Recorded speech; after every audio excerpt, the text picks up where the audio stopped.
Благодарам, подпредседателке, затоа што имаме време за две прашања, ќе бидат само две. Почитуван премиер на владата на Република Македонија, професор доктор Кристијан Мицкоски, почитувани представници на владата, почитувани колеги, овие денови одбележуваме една година од владењето на оваа влада, која што е предводена од ВМРО, ДПМН и коалицијата, или една година од новиот почеток и обновата на Република Македонија. И досега видовме дека можело и поинаку, видовме дека не може се да биде како досега. Со работењето на оваа влада се внесе нова енергија, нов темелен пристап кон решавање на проблемите и така натаму. И ако оставиме на една оска математичка, да речеме, од минус многу, гледаме да дојдеме до некоја позитивна нула за во наредниот период да почне она реална обнова на Македонија. Досега се постигна многу онаму каде што се можеше и се гледаше да се опфати во повеќе категории на граѓани, да тргнеме од пензионерите кои што добија покачувања, од изградбата на градинките за младите, за училиштата, реконструкции и така натаму. Она што многу ме радува посебно е освртот кон младите кои што досега заминуваат од Република Македонија не поради тоа што немаат пари, не поради тоа што немаат екзистенција, туку поради неправдите.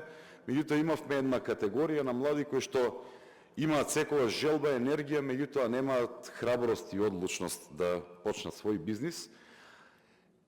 И овој пат се донесе еден голем оперативен план на владата кој што опфаќа повеќе од 16.000 граѓани во вредност од над 2,5 милиарди денари, односно над 40 милиони евра, за 7,5 милиони евра повеќе од претходниот оперативен план, каде што ќе се даде еден стимул на сите овие млади граѓани на Република Македонија да започнат собствен бизнис, каде што ќе покажат својата иновативност, а со тоа и ќе останат во Република Македонија да дадат додадена вредност со својата креативност. Ме интересира, затоа што повикот беше до 20 јуни, дали, почитуван премиер, имате конкретни информации колку имаме апликанти до сега, во која насока се движи и кои би биле следните чекори, затоа што е за Велес конкретно знам дека има многу поголема заинтересираност од она што до сега се предвидуваше дека ќе биде.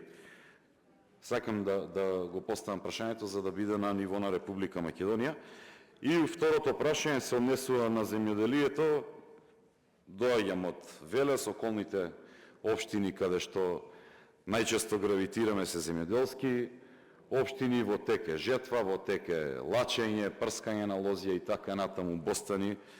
Претходно бевме сведоци на премногу чести протести на земјоделците, истураа млеко, изфрла јаболка по доловите и така натаму. Сега гледам дека некако ги нема тие појави. Имаме многу зачестени исплати, односно редовни исплати на субвенциите. Претходно, ако гледавме како Љупчо Николовски се шеташе у Виница, па у Делчево, некоја жена таму Силвана ја имаше најдено 2 пати, ја сликаше, ја представуваше од други градови. Сега немаме такви слики.